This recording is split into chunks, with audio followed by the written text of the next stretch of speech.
Hi, everyone. This is Two Broads Talking Politics, our third ever live stream. Still new technology for us, but we're very excited about it. And I'm on today with Abby Broyles, who is running for U.S. Senate from Oklahoma. Hi, Abby. Hi, it's so great to be with you today. Yes, I'm excited to talk to you. So I understand we're talking to you because you had a last minute weather cancellation. So tell me what's going on in Oklahoma right now. Yeah, we are working from home, so doing everything online today because we've had an ice storm hit in the past 24 hours. Trees are down everywhere. A big portion of Oklahoma City does not have power. So actually, my campaign office does not have power. So I'm here at my finance director's home making fundraising calls and doing these types of podcasts and media events. And what will that mean for voting? What does voting look like in Oklahoma, and what might weather disruptions mean for that? Yeah, right now people can still turn in their mail-in ballots, but in-person early voting starts on Thursday. It'll run Thursday through Saturday at 2 o'clock. And then, of course, the general election voting will happen on Tuesday. Fingers crossed, it's supposed to be 65 and sunny on election day. All right, so we'll come back to climate change in a little bit. But first, talk to me. You've been an attorney and a news anchor. Tell me a little bit about what inspired you to want to run for U.S. Senate this year. Yeah, growing up, I never imagined running for office. I always knew I wanted to be a journalist from a very young age. So I rushed through college in 2.5 years and started my TV career when I was 20. I spent a decade on the news as an anchor and investigative reporter. I covered our state capitol here, so very familiar with the political world in Oklahoma. But I wanted to do more to advocate for Oklahomans. So I put myself through law school at night while working full time as a journalist. I became a practicing attorney, but kept my job in news because telling Oklahoman stories is what I'm so passionate about. I had a law practice on the side, and a story that we've been working on for a couple of years at our news station, the NBC affiliate in Oklahoma City, was military families dealing with mold and asbestos on base housing at Tinker Air Force Base in Midwest City. That's just east of Oklahoma City. And the conditions were awful. Families were moving out of their homes into RVs across the street. I vividly remember driving from law school to meet my photographer one day in Midwest City, and I saw kids carrying toys out of their homes into RVs because they could no longer live there. The families have been calling Senator Inhofe, my opponent, for months, got no response. They emailed him. No response. So they called the news stations and we started telling their stories. And then last October, Senator Inhofe, who is chairman of Armed Services, came down to Midwest City and held a press conference. And I watched him tell these families how nice their housing was. And if it was this nice when he was in the Army, he would have stayed longer. And my heart sank. And then I got so angry and thought, how much longer do we have to take it with this guy as our senator from Oklahoma? He's been the only senator I've really known my whole life. He took this seat when I was in kindergarten. He's been in Washington, D.C. since 1987. He's just completely out of touch with everyday Oklahomans, folks whose living rooms I've been sitting in and telling their stories for the past decade. So I made a bold decision. I talked to a couple of mentors of mine and I got off the sidelines, left my job in news, and I decided to run against Jim Inhofe myself. So there's been a ton of attention on the Senate in 2020, as there should be always, but it has been, especially since RBG passed, and now with this disastrous new Supreme Court appointment. But Oklahoma is not getting very much attention. I suspect a lot of people didn't even realize that there's a race going on. Talk to me a little bit about this race and what you're seeing on the ground and what it looks like, the kind of excitement that you're seeing. Yeah, it's really too bad that national Democrats and the DSCC have not invested in Oklahoma because we have a race that is absolutely winnable. I wouldn't have gotten in if there weren't a chance. And the Senate race here is seen separately from the presidential. Yes, unfortunately, President Trump is going to carry Oklahoma, but people look at the Senate seat in a different way. Inhofe is polling 10 to 15 points behind Trump statewide. So we have a real shot at capturing not only many Democrats who are so fired up this year, and most independents are breaking our way as well. But we're also capturing some of those voters who might vote for President Trump, but they're tired of the career politician who's been in the Senate for a quarter of a century and isn't getting things done for Oklahoma. And so it's a very interesting race. It's an interesting, idea I get that a Trump voter would vote for a Democrat. But it's happening. We know it's happening here because our polling shows it. And the momentum really is with our campaign. We outraised Senator Inhofe this past fundraising quarter. We just outraised him again the first part of October. And so many people are just hungry for change. And we're tired of being on the bottom of so many lists, from healthcare to public education. And we need to get Oklahoma finally moving forward. And that's what people see in our campaign. Not so much a red versus blue campaign, but, a past versus the future type of campaign. So then tell me some about these issues that would help lead Oklahoma into the future. I know there are a lot of farmers. Farmers have been really hurting lately. Climate change is affecting them. The economy, of course, is affecting them. But also issues like healthcare, even before the pandemic, were a big deal in Oklahoma, but are going to continue to be, especially now. Yeah, you step into rural Oklahoma and you're dealing with a number of factors. Health outcomes go down. Most of our rural communities have lost their healthcare facilities. As a reporter, I covered several rural hospitals shutting down. But we finally passed Medicaid expansion back in June. And so when we're talking about healthcare and what just happened with the Supreme Court nomination process, that's what I'm focusing on, talking to voters is, we just passed this and we just made great strides for revitalizing healthcare in rural Oklahoma. If the ACA is dismantled, that all goes away. So you're dealing with a healthcare issue there. In rural Oklahoma, you're also looking at our farmers who are falling behind because of the tariffs and the trade war. And, they just want open markets to be able to sell them. Why is there a beef shortage? It's because we have, the big four who are, capitalizing on everything. And these family farms and ranches are getting left behind. And they don't want a handout. They just want a system that actually works for them to be able to sell their products. So that's going on, all while we also need to expand rural broadband, making sure that farmers have economic independence by having access to the internet, but also our families who are having to do distance learning from home because of the pandemic. So many families in rural Oklahoma do not have access to the internet for their kids to get on a laptop and go to school each day. And districts are doing their very best trying to get creative to create these kind of hotspot hubs for kids to, pull up in a car and maybe do their schoolwork. But that is not what education should look like in 2020. And so making rural Oklahoma a priority and not an afterthought is one of the first things I want to do in the Senate. Yeah, we interviewed Kendra Horn in 2018, shortly before her surprise win, and I said to everybody, like, Kendra's going to win, and nobody believed me. And then she did win. But I remember talking to her a lot about education and the importance of education and what that looked like in Oklahoma. And so, of course, she covers the district that includes Oklahoma City, and that I imagine is going to be an important part of the state for you as you're looking for the voters. Can you talk some about, I know Oklahoma is this really diverse geographic place, that it's got the cities like Oklahoma City, but it also has huge native territories. Yeah, absolutely. 65% of the vote is in Tulsa and Oklahoma City. So we are very heavily focused in those two areas. But I've also been going into these communities where they are desperate for leadership and they just want to be heard. These include some of our towns that are surrounding our military bases. For instance, there's a town called Lawton in southwest Oklahoma that I've been to several times. They were one of the key counties, Comanche County, that passed Medicaid expansion for us back in June. So I've been talking to folks down there.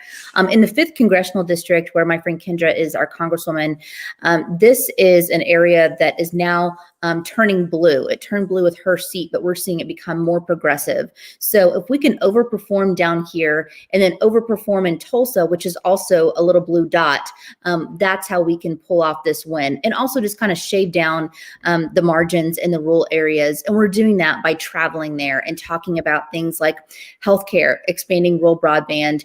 And also we have this interesting block of voters who voted a couple years ago to pass medical marijuana, but haven't voted since then. And I'm a big supporter of the cannabis industry and have made that part of my platform. So we'll see if some of those voters in rural Oklahoma turn out and vote for me on that issue. But, we do have a real opportunity at winning this. But it's going to be a very interesting election cycle to see, similar to Oh, Abby, I think we lost you. what's happening in Georgia. Let's, metropolitan areas can overperform.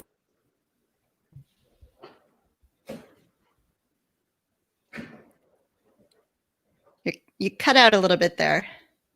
Oh, I was saying it's going to be very interesting to see if we can win this by overperforming in the Tulsa and Oklahoma City areas, and then also, bringing out those cannabis voters who turned out a couple of years ago. Yeah, definitely. So, what are some of the ways that you, in this last week, I can't believe we're down to a week now, but in this last week, that you could really use help from people who are watching or listening later as this hits the podcast? What are things that they could be doing? And I imagine that Oklahoma isn't quite as expensive a place to advertise in as a New York City or something. So, what could you do with more money in this race? Yeah, if people want to chip in, you can do that at abbybroyles.com. Your dollars go to our TV ads, to our digital ads. We are truly a campaign powered by people. I don't accept corporate PAC money. I took the End Citizens United pledge, and the average contribution to our campaign is $17, and it's how we've raised almost $2 million, which is significant for Oklahoma. This is not an expensive state to run, like you just mentioned. The two biggest TV markets are Tulsa and Oklahoma City. And, we're able to spend a little under $200,000 a week on television and really get our message out there in a significant way. So that's why when I'm talking with, donors around the country, I say, look, your $5 really goes a long way here, or your $1,000 buys us a whole 30-second spot on TV. So, Oklahoma is a state to definitely invest in. We've had this progressive shift for the past couple of years, and we are at this, kind of perfect storm to finally flip a statewide seat. And so it would be incredible if we can do that, but I need people's help. So if you can chip in at our website, abbybroyles.com, it'll go through Act Blue. We can also use folks who want a phone bank, and they can sign up to volunteer on our website. And do you think that the message is getting out? Like as you're talking to people around the state, of course the country hasn't caught up yet that there's an exciting race here in Oklahoma, but do the people of Oklahoma see it? Are you seeing that kind of the recognition that this is a race to be watching? Oh, yeah, definitely. I mean, turn on the local news and there's a story about our race. There was an 8-minute piece the other night because Inhofe won't debate me. So there was a statewide piece that ran 8 minutes long of us answering the same questions just back to back. And I really think it shows people, who's up for the job to be our United States Senator for the next 6 years and who isn't. And, Inhofe, he's 85. This isn't about age, but it's about his ability to do the job and be in touch with Oklahomans. And when he ranks 83rd out of 100 for the worst attendance record, at some point it's time to pass the torch to a new generation of leadership. That's what our represents, is the future. And so we are seeing the excitement. I walk into places and people know who I am. They're excited about the campaign. And it really means a lot to me to hear from people who talk about the fact that our campaign gives them hope. We have had such a difficult year. And, people look at Oklahoma and, we're at the bottom of so many lists. We have one of the highest incarceration rates. We have one of the highest rates in the country for domestic violence. We need a shift in leadership, someone who's going to lead us into the future. We've never elected a woman to the U.S. Senate. And to hear from women in grocery stores saying that they took their daughters to the polls to vote for me in the June primary, that really gives me a lot of energy and keeps me going, because if we can inspire people and bring people some hope in one of the darkest years that we've had in a very long time, that's meaningful to me. That's reason enough to run. But we truly have an opportunity to win in November. And speaking of gender, on your website, one of the issues you call out is the gender pay gap and how terrible that is in Oklahoma. Certainly one of the things I would like to see the next Senate and House and administration do is to revive the Equal Rights Amendment. It's been now ratified in enough states, but it's just sort of in this holding pattern. Can you talk some about what that would mean, what closing that gender pay gap would look like in Oklahoma and for the families that you're looking to represent? Yeah, absolutely. Women in Oklahoma make 76 cents on the dollar compared to their male counterparts. In Oklahoma, we have so many single mothers who are, putting food on the table for their family. And when they're not making the same amount of money as the men in the same positions, that's a problem. I mean, it's 2020. It's time to finally create the same opportunities for women. We need more women in leadership positions. Closing the gender pay gap, making sure that employers can't discriminate against employees for discussing salary. We need to make sure that we're taking these steps so that we can finally have an equal playing field. Women have a unique perspective and a unique voice, and we need a seat at the table. We need spots on boards. We need to be in elected offices. And I think that, the closing the gender pay gap is just step one.